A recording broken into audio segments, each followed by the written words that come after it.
Adrien rejoint le parti sans pilon. Citoyens, citoyennes, on vous court. Des citoyens propres dans une ville propre, nos enfants nous regardent. Pour l'honneur, pour servir, pour la gloire, nous avançons. Je suis un citoyen ordinaire. Citoyen, soldat, frère, père. Citoyen. C'est mon devoir de citoyen. Je n'ai fait qu'une voix. Sud Radio, les vraies voix qui font bouger la France, les vraies voix citoyennes, Aurélie Gros, Stéphane Pellet. Et comme tous les lundis soirs, c'est un plaisir en tout cas de les accueillir, les vraies voix citoyennes avec Aurélie Gros et Stéphane Pellet. Comment ça va? Ça va? Le micro bien. Plus près de vous, allez-y, tirez-le. Il est au complet. Il est en vacances. Si vous voulez, vous pouvez parler de la pièce d'à côté. Je viens directement de Caderousse. De Caderousse, tiens, ça me dit quelque chose. Dis donc Caderousse. C'est dans le Vaucluse. J'embrasse ma mère et mon beau-père. Voilà, qu'on aime beaucoup. Comme ça, c'est fait en tout cas au sommaire de cette émission. Alors moi, je peux pas vous dire d'où je viens. Un endroit avec des toboggans, des trucs vachement sympas. Voilà, mais pour les enfants. Oui. C'était très, on imagine que c'est pas vous toute seule. Dans la nature. Ça veut rien dire, on peut avoir une régression infantile. Ça peut arriver, merci Philippe. Oui, vous êtes encore très jeune, Aurélie. Ah, gentil. Là, ça me fait plaisir. Enfin, n'exagérons pas non plus. Allez, au sommaire de cette émission, puisque nous allons parler d'accompagner aujourd'hui et transformer demain. Comme chaque lundi, on se retrouve bien entendu pour faire entendre des voix. Avec ce soir, on parle jeunesse et citoyenneté. 40% des 18-24 ans disent vouloir s'engager sans pouvoir, en tout cas sans savoir vraiment comment faire. Pire, un jeune sur 3 estime que son opinion ne compte pas. Alors comment créer les conditions de l'engagement? Comment redonner du sens à la citoyenneté quand elle paraît abstraite ou inaccessible? Notre invitée ce soir incarne cette volonté de reconstruire ces ponts. Atithia Anantaraja, fondatrice de A2 Impact, une structure qui propose des ateliers pédagogiques pour mieux comprendre ses droits, ses devoirs, les fonctionnements des institutions, mais surtout, elle est élue locale, en plus pour donner envie d'agir. Bonsoir. À ses côtés, Famori qui est avec nous, un jeune engagé. Bonsoir, merci d'avoir accepté notre invitation. Vous nous raconterez comment cet accompagnement a transformé votre manière de voir du monde et comment s'installer dans la place aujourd'hui. Quelle place vous avez dans la société? On vous souhaite la bienvenue, on est ensemble jusqu'à 20h. Les vraies voix Sud Radio. Aurélie Gros, d'abord on est très très content de vous accueillir. On a bossé votre nom pendant 4 heures. C'était, peut vous assurer qu'on le tient. Vous avez l'habitude avec la radio. Voilà. Vous validez, là, ça va? Mais très bien. Si vous n'êtes pas dyslexique, franchement, je valide. Ça c'est moi. Aurélie Gros, sur les chiffres aujourd'hui et le décalage de ce qu'on croit et ce qui est la réalité. J'ai 2 chiffres. Moi, 52% des jeunes estiment ne pas comprendre à quoi sert un maire, une assemblée ou un conseil municipal. D'accord. Ou encore 63%, c'est le paradoxe en fin de compte, se disent prêts à s'engager dans une cause locale s'ils sont accompagnés. Et c'est pour ça que ce soir on a le plaisir d'accueillir Atithia et que j'ai découverte il y a quelque temps dans une belle ville un peu éloignée mais au bord de la mer. Vous voyez Marseille qui parlera beaucoup à Monsieur Pellet ici présent. Oui, et on l'a rencontré et on a accroché grâce à son énergie, on va dire contagieuse, son engagement plus que sincère et son parcours remarquable. Parce que Atithia, elle a plusieurs. On peut arrêter l'émission, là c'est bon. Elle a 28 ans aujourd'hui. Ça s'appelle un panégyrique. Elle ne se contente de rien. Elle est effectivement engagée au sein d'un conseil municipal. Elle a monté son entreprise. Elle est engagée dans le tissu associatif. Et donc, elle fait partie de ces modèles de jeunesse qu'on a envie de voir partout et qu'on a envie d'entendre. Et on aimerait savoir d'où lui vient tout ça. En fin de compte. C'est ça. Nous, on a toujours envie de savoir la genèse de l'engagement. Ça démarre forcément par quelque chose. Bonsoir, effectivement, Atithia Anantaraja, donc fondatrice de A2 Impact, une structure d'éducation à l'engagement et à la citoyenneté. D'où vient mon engagement? Alors, dès l'âge de 6-7 ans, j'ai été confrontée très tôt aux inégalités. J'ai conscientisé très tôt parce que j'ai grandi dans une famille, notamment qui a migré ici en France, donc du Sri Lanka, de par la guerre. Et donc, j'ai pris des responsabilités très tôt, donc notamment la barrière de la langue. Donc, j'ai été très vite traductrice à la maison. Notamment, j'ai fait le pont entre le français et le tamoul. Donc, traduire les rendez-vous à la banque, chez le médecin, etc. Donc, de par cette maturité-là, j'ai conscientisé la vie, les choses, les impôts, les médecins, comment traduire toutes ces choses-là. Et donc, dès l'âge de 11 ans, donc j'avais vu ces choses-là et effectivement, mon premier engagement, il a commencé au centre social et culturel de Ponto-Combo. Ma mère, elle prenait des cours de français. Alors pour les auteurs, c'est en Seine-et-Marne, en banlieue, parce que tout le monde le sait pas. On est écouté un peu partout en France et même ailleurs. Tout à fait, Ponto-Combo, Seine-et-Marne. Donc Marseille, on sait où c'est, mais Ponto-Combo, tout le monde connaît pas. Même si vous êtes élu à Ponto-Combo, vous ne m'en voudrez pas. C'est ma deuxième casquette, effectivement. On y reviendra, mais associativement, je me suis engagée. Donc ma mère, elle prenait des cours de français au centre social et culturel de Ponto-Combo, et moi, pareil, j'avais personne pour m'aider pour les devoirs, donc accompagnement à la scolarité. Plus le temps il avançait, on s'est rendu compte qu'on était plusieurs jeunes, en fait, à être dans des difficultés finalement. Et le premier engagement, il a commencé parce que on était plusieurs jeunes à pas pouvoir partir en vacances, et on s'est dit tiens, il faut qu'on parte en fait. Et donc on a commencé à lancer de l'autofinancement, à aller faire nos premières demandes de subventions. On avait 13-14 ans, et donc c'est là où c'est vraiment un message que j'ai envie de transmettre, la force du collectif. Si chacun met ses talents et ses ressources au service d'une cause qui lui tient à cœur, on excelle. Mais vous avez un parcours exceptionnel, parce que vous êtes arrivé en France, donc vous ne parliez pas français, c'est ça? Alors pas moi, mes parents. Mes parents. Moi, je suis née ici. Vous êtes né ici, et vous avez fait HEC quand même, qui n'est pas l'école la plus facile à faire, on va dire ça comme ça. Effectivement, HEC, c'est vrai que j'ai d'abord eu un parcours dans le social, dans l'éducation. Je suis passée par l'éducation nationale et ensuite l'éducation populaire. Et après, j'ai repris mes études à HEC pour me lancer ma boîte, effectivement, à 2 Impact, dans la continuité, et comprendre aussi. HEC, donc Hautes études commerciales. Tout à fait. C'est ça. Tout à fait. C'était associatif, effectivement. Et puis après, le politique est venu à moi avec le maire qui est venu me chercher. Stéphane Pellet, il y en a beaucoup aujourd'hui qui, au travers de leur passé, en tout cas de leur histoire, en veulent aussi raconter une histoire différente. Oui, mais c'est surtout qu'il y a quelque chose de génial dans ce parcours, c'est que on ne fait pas de sa difficulté une sorte de mantra, on n'est pas dans la sensiblerie ou la culpabilisation des autres. Là, tout ce qui vient d'être raconté, c'est solaire, c'est des gens qui ont envie de se prendre en charge, qui font la fierté de la France, du pays. Et bien sûr, il y a les grandes écoles au passage, il y a quand même le parcours, ça c'est très important. Dites-nous comment vous avez tissé des liens, peut-être aussi avec les associations en lien avec le parcours universitaire et le parcours, en tous les cas, de formation. Effectivement, donc comme je vous ai dit, finalement, j'ai rencontré beaucoup de gens. Finalement, la vie, c'est grâce à des rencontres qu'en fait, qu'on en arrive à comprendre qu'à HEC, il y a quand même un endroit où on peut apprendre l'entrepreneuriat, qu'il existe des bourses. C'est compliqué quand même. C'est compliqué. Moi, je viens pas d'une famille où effectivement... Surtout qu'il n'y a pas tant que ça de fils d'ouvriers ou de catégorie professionnelle pas modeste à HEC. C'est comme à l'ENA ou à l'École nationale de la magistrature, soit dit en passant, comme Darmanin y était la semaine dernière. Regardez, la preuve, ça commence à changer. Et effectivement, je vous rejoins là-dessus. Famori est avec nous et merci en tout cas d'avoir accepté cette invitation. Vous avez été embarqué dans cet engagement. Pour quelles raisons déjà? Qu'est-ce qui vous a plu d'abord dans l'engagement en général et en particulier dans celui-ci? Alors bonsoir d'abord. Oui. Bonsoir. Qu'est-ce qui m'a emporté un peu dans la citoyenneté, etc. C'est un peu Atitia en vérité. Atitia, c'est un exemple pour moi. À titre personnel, c'est un exemple parce que... Je pense qu'à la fin de l'émission, vous pouvez demander à la Légion d'honneur, vous l'avez dans les 15 jours qui viennent.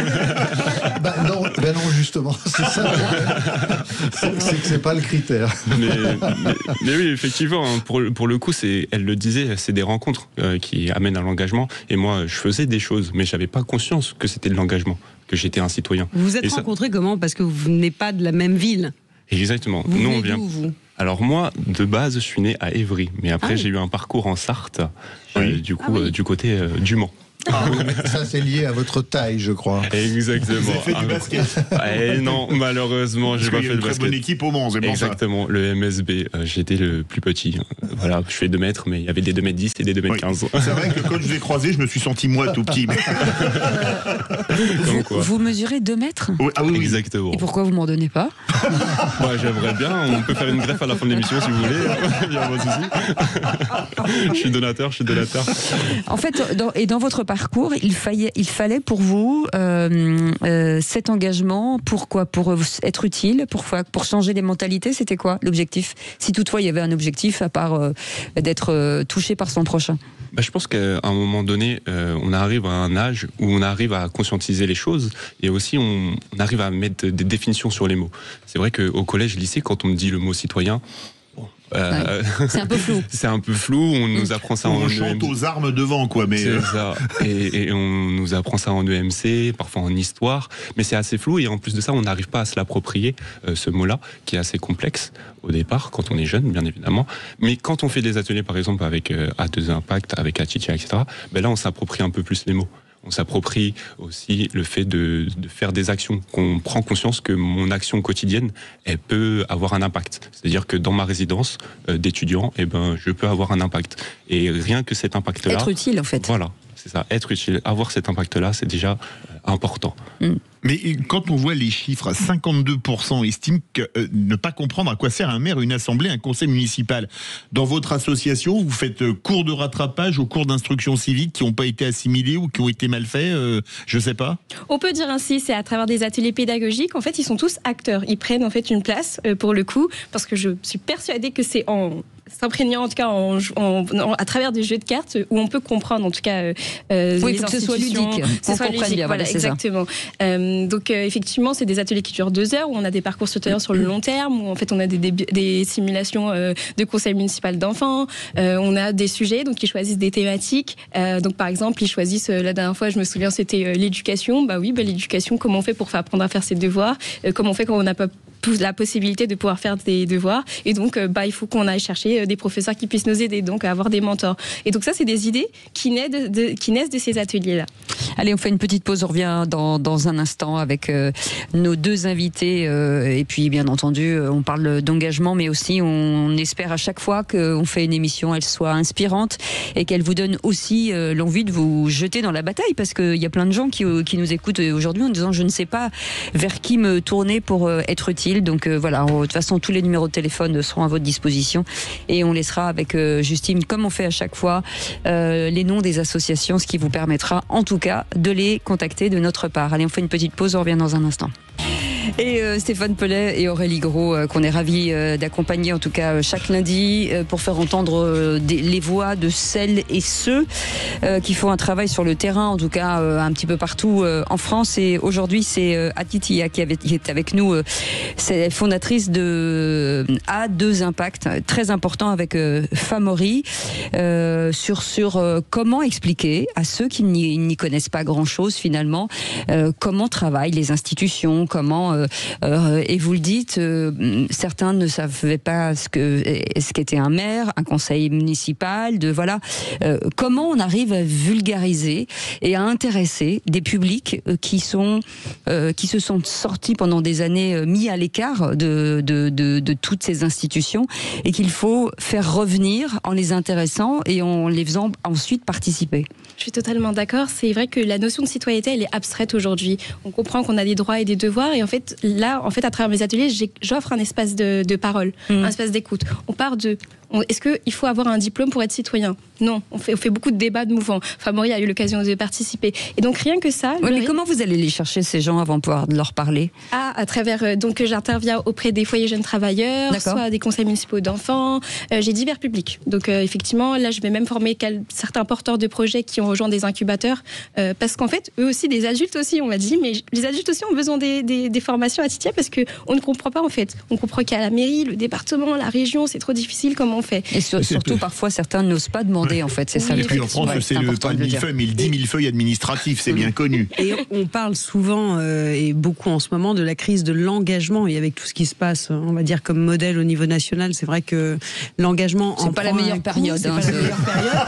Mais est-ce que ce serait pas plutôt une crise de l'accompagnement, en fin de compte ? Est-ce que, quelque part, il n'y aurait pas des choses à modifier dans l'accompagnement des élèves à l'école, parce que c'est aussi là que ça se passe. Qu'est-ce que vous en pensez ? Effectivement, il y a l'accompagnement, donc je le fais à travers A2 Impact, mais ce que je constate aussi sur le terrain, c'est que les jeunes, ils ne sont pas désengagés. C'est qu'ils sont engagés, mais autrement, à travers les manifestations, à travers les pétitions, à travers les réseaux sociaux. Je vois énormément de jeunes par rapport à des causes qui leur tiennent à cœur, que ce soit les violences faites aux femmes, que ce soit l'écologie, que ce soit c'est ce qui se passe à Gaza, etc. Ils relaient énormément, ils parlent entre eux. Et puis d'un côté, effectivement, on sait qu'il y a un taux d'abstention très énorme. Donc, surtout chez les jeunes. Surtout chez les jeunes, mais ils s'engagent autrement quand même. Donc, et aussi, je vois aussi des jeunes engagés à travers le tissu associatif. Et donc, pour moi, c'est que comment la politique va aller chercher aussi ces jeunes-là? Comment on leur offre des espaces de parole pour qu'on puisse recueillir leur parole et construire avec eux? Il est peut-être au fond que vous parlez souvent de l'autocensure que les jeunes peuvent se procurer à eux-mêmes sans avoir d'intervention extérieure. Peut-être que vous êtes un modèle justement, puisque vous créez quelque chose, comme l'a dit tout à l'heure Stéphane Pelé, c'est pas une personne extérieure au sujet qui crée une structure pour venir en aide. Vous avez vécu personnellement et vous avez vaincu l'autocensure. Alors, quelle est la recette ? La recette, c'est que ça met du temps. Je vais pas vous mentir que ça met du temps parce que quand je regarde, par exemple, dans ma famille, il y a pas longtemps, j'ai une copine, elle m'a dit, mais Atitia, moi, je vais voter parce que mes parents m'ont appris à voter. Ils m'ont dit, moi, désolée, mais mes parents, c'est malheureusement, c'est l'école qui m'a appris et c'est vrai, après, avec le terrain, en fait. Quand moi, mon maire, il est venu me chercher en 2020 et il m'a dit, engage-toi sur ma liste, je me suis dit, ok, maire, je savais pas qu'il y avait des maires adjoints, j'avais pas trop compris qu'il y avait des conseillers municipaux, j'avais pas compris le rôle, et en fait c'est pour ça que j'ai créé A2 Impact, parce que j'avais envie de transmettre, à gens dire que vous avez votre place. On salue votre maire qui a touché le jackpot, hein, quand même, il faut le saluer parce qu'il a trouvé une élue super engagée. Il a des bols. Stéphane Pelé, le fait de comprendre en tout cas comment fonctionne une société, est-ce que ça peut apaiser? Parce que le fait de se sentir à l'extérieur, il y a plein de jeunes, et vous le disiez tout à l'heure, qui sur l'écologie, machin, sans jamais vraiment savoir pourquoi ils rentrent dans un sujet parce que ça les touche, mais ça ne va pas plus loin. Est-ce que ça peut apaiser?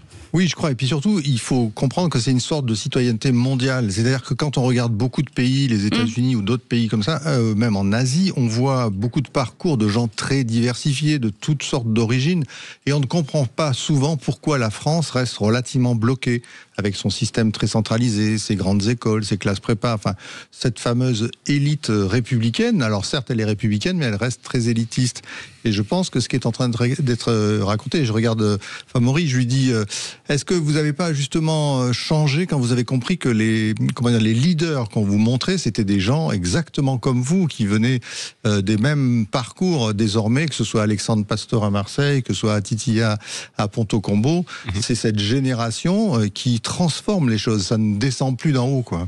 Bah oui, et d'ailleurs, je vais rebondir sur quelque chose qui a été dit. Il faut pas avoir honte de ne pas savoir. Je sais que beaucoup ont honte de ne pas savoir. C'est compliqué. Et le mot d'ailleurs politique aussi, il nous fait peur quand on est jeune. Et moi, je fais partie de ces jeunes, des statistiques que vous avez dit tout à l'heure. Et après, j'ai vu des gens comme Atitia s'engager. Et j'ai vu que, en fait, c'est des gens qui me ressemblaient. C'est la représentativité aussi qui est importante. Et c'est ça qui me donne aussi envie de m'engager. Quand je rencontre des gens sur le terrain qui font des interventions dans les quartiers dits prioritaires ou même dans d'autres structures, et c'est là que je me sens vraiment engagé, et c'est là que je casse ma peur, parce qu'en fait je suis avec des gens qui me ressemblent, des gens qui viennent du même endroit que moi, et ça me donne envie d'y aller. Alors c'est intéressant, pardon, ce que vous dites, des gens qui viennent de même chose que moi. L'intérêt, c'est pas de se mélanger, justement. Si, justement, voilà, c'est ça. Justement, mais pour avoir la première impulsion, je pense que la première impulsion, elle vient de là, d'avoir des gens qui me représentent. Et après, on va se mélanger. Est-ce que vous iriez, vous, par exemple, est-ce que vous seriez un élu local? Est-ce que c'est quelque chose qui pourrait vous séduire en disant, voilà, dans ma commune, j'ai envie de m'engager, j'ai envie d'être justement dans ces conseils municipaux et de pouvoir apporter ma voix de mon vécu, de mon âge, des choses, des idées. Est-ce que c'est un sujet qui pourrait vous intéresser? Comme je le dis toujours, on ne sait pas de quoi la vie est faite. Ça peut être des perspectives, parfois c'est des rencontres. Il a une réponse de politicien. Peut-être que je suis déjà prêt, je ne sais pas. Et comme disait un grand penseur politique, sur un malentendu, ça peut marcher. C'est ça, exactement. Non, mais vous savez si ça vous intéresse ou pas? Est-ce que c'est quelque chose qui pourrait vous intéresser aujourd'hui? Oui, ça pourrait m'intéresser. Ah, bah là, c'est une vraie réponse. Oui. Mais je vous le dis parce que, en fait, ça confession intime, en fait. Ouais, c'est ça. Je me livre, ça y est. Arrêtez. Non, mais pour le coup. La question n'est pas gratuite parce que dans quelques mois, n'oubliez pas, le 15 et 22 mars, on vote pour les élections municipales. Oui. Et c'est en ce moment que les équipes sont en train de se former. Absolument. Exactement. Donc, s'il y a des causes qui m'intéressent, des choses que j'ai envie aussi de faire bouger dans ma ville, dans ma commune. C'est-à-dire là, par exemple, je ne sais pas, que ça soit dans le domaine du sport, parce que moi j'apprécie le domaine du sport, que ça soit dans le domaine de la jeunesse, parce que je suis un jeune, bien évidemment, que ça soit aussi d'aller chercher... Vous avez de la chance. Mais on est tous jeunes, c'est un état d'esprit, comme je le dis toujours. Mais pour le coup, même aller à la rencontre des personnes en situation de handicap, parce que parfois, ces personnes sont laissées de côté, des personnes retraitées, etc. Mais s'il y a des choses qui me passionnent, oui, je vais y aller. Mais est-ce que ça se passe de la même manière quand on est jeune, l'approche de la citoyenneté, quand on est dans une grande ville de banlieue comme Évry, ou quand on va au Mans, ville moyenne de province? C'est pas du tout négatif, ville moyenne, mais c'est pas une des 5 plus grosses agglomérations, ou des plus grosses agglomérations françaises. Pour le coup, c'est ça qui est, dans mon parcours, que je trouve intéressant, moi, personnellement, c'est que je suis né à Évry, et je suis allé au Mans, et j'ai pu voir aussi certaines différences. Et c'est vrai que ces choses-là, ça nous motive, ça peut nous motiver à créer des liens justement entre ces deux choses-là, parce que souvent on parle de la banlieue parisienne, Paris, etc. Et après on laisse la province, et c'est deux univers différents. Et en fait, je pense qu'à un moment donné, c'est un très beau message, ça, parce que si on reçoit régulièrement les jeunes agriculteurs et toute une génération aussi très engagée dans leur territoire, et ils sont exactement devant le même phénomène. Moi, je crois que ce qui est très symbolique dans tout ce qu'on vient de raconter, c'est cette histoire d'image, de leader et de modèle. Je dirais pas de mentor, mais en tous les cas quasiment. Pendant longtemps, ça a été les artistes qui ont été des modèles qui venaient de toutes sortes d'origines, puis ça a été les sportifs, grands sportifs, et je pense qu'il y a peut-être la possibilité d'une nouvelle génération plutôt citoyenne avec des modèles là aussi. Ce qui est important, qu'on a toujours tendance à mettre de côté, c'est tous ceux qui se sont oubliés. Voilà, oubliés, qu'il faut aller chercher pour leur apprendre des choses, leur permettre d'avoir des conversations, d'avoir des débats, parce que tout le monde n'est pas capable aujourd'hui de mettre un débat. C'est-à-dire qu'il faut donner les clés à tous ces gens. Et justement, vous parlez de ça, et je pense qu'aujourd'hui, il y a aussi des gens qui sont timides d'aller à la rencontre de la politique. Parce que je sais que... Ce qui était votre cas ? Ce qui était mon cas. Et on est venu me chercher. Et c'est comme ça que c'est né. Est-ce que ça vous a transformé, en fait ? Transformer, c'est un grand mot, mais en tout cas, ça m'a révélé ça m'a révélé certaines choses, certaines envies. Est-ce que les jeunes femmes s'engagent aussi facilement que les jeunes hommes ? Moi, je sais qu'à Porto-Combo, il y a beaucoup de femmes qui s'engagent effectivement. Avec la parité, entre autres. Effectivement, la parité. parité. Elles ont beaucoup plus de talent, c'est pour ça. Mais c'est vrai qu'il y a le syndrome de l'imposteur. En fait, on ose moins. C'est vrai qu'on ose moins, mais peut-être moi, de par mon parcours, j'ai de l'audace et je fais que j'ose et je fonce. Mais c'est le cas, en fait. Il y a beaucoup de choses dans notre société qui font qu'on va se dire je suis peut-être pas capable, il faudrait que j'aille. Mais ça, c'est vraiment pas le message que j'ai envie de porter. C'est qu'en fait, même si on ne connaît pas, il faut y aller. Il faut découvrir. Moi, c'est comme ça que j'ai forgé en tout cas mon parcours. À quoi vous heurtez aujourd'hui ? À me heurter, c'est-à-dire ? À quoi vous vous heurtez ? C'est-à-dire qu'à la lenteur peut-être de l'administration. Est-ce que il y a des choses qu'il faudrait qu'on pousse un peu plus ? S'il y a bien une chose que j'ai envie de faire passer comme message ce soir, c'est que pour faire société, c'est qu'il faut qu'il y ait tout le monde autour de la table, que ce soit des seniors, que ce soit des jeunes, que ce soit des personnes de la ruralité, que ce soit de la personne de la banlieue, que des personnes qui représentatives d'une France, d'un pays en entier. Et qu'on regarde au niveau municipal, il faut qu'il y ait toutes ces personnes-là qui puissent porter leur voix et qui puissent finalement faire société, et que les décisions finalement correspondent au village, à la ville. Et dans mes ateliers, c'est ce que j'essaie de leur faire transmettre, en tout cas. En tout cas, merci beaucoup à Titia d'avoir accepté notre invitation. Ça s'appelle À deux impacts. Et merci beaucoup Famoré, en tout cas, d'avoir accepté notre invitation. Merci Aurélie Gros. Merci Stéphane Pellet. Magali. Un appel quand même pour les municipales, que tous les jeunes qui le peuvent, de plus de 18 ans, s'engagent sur les listes. Et les maires, allez les chercher. Voilà. Ce qu'il a fait mon maire, tout à fait. Merci en tout cas d'avoir accepté notre invitation. C'était un plaisir de vous recevoir. Et une autre jeune femme, dont c'est un plaisir pour nous de la recevoir tous les soirs. Bonjour Magali. Bonjour, je suis tellement, c'est la classe d'être à côté de Cécile de Minibus. Là, on est en co-animation, c'est bien. C'est un grand moment pour moi.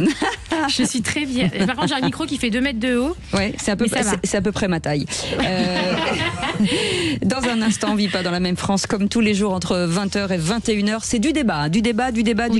Alors, ce soir, on reçoit Bérangère Couillard, qui est présidente du Haut Conseil à l'égalité entre les femmes et les hommes, qui va débattre avec Ryan Messen, qui est influenceur coach de vie, et le thème: les jeunes sont-ils plus machos qu'avant ? Ah bah c'est un vrai sujet. Vrai sujet. Ancienne ministre. Et c'est facile, en tout cas, vous voulez débattre avec les invités 0826 300 300. Et n'oubliez pas, bien sûr, de communiquer et sur les réseaux sociaux. C'est en live. En live sur Instagram, partout en fait. Partout, voilà, YouTube. sur Sud Radio. De toute façon, sur notre chaîne YouTube. Tiens, profitez-en pour vous abonner, ça vous fera du bien. Et vous verrez que c'est un bon médicament, Sud Radio. En tout cas, on remercie notre réalisateur Maxime qui reste avec Magali, avec Aude au standard, avec Justine au web, avec nos deux camarades qu'on aime beaucoup, nos journalistes François Louis, et puis Antoine. Et merci beaucoup, mon Philippe David. On se retrouve demain. Oh bah oui, mais ne vous inquiétez pas, je vais faire le topage de Magali dans quelques instants parce qu'elle m'a dit que j'étais au topage, ce que Juninho était au coup franc. Alors, pour ceux qui ne connaîtraient pas le topage, puisque c'est quand même un dialecte de radio, c'est de lancer le top horaire qui a lieu dans 3 minutes. Allez, on vous embrasse et puis passez une très belle soirée. On se retrouve demain à partir de 20h. Bisous, bye.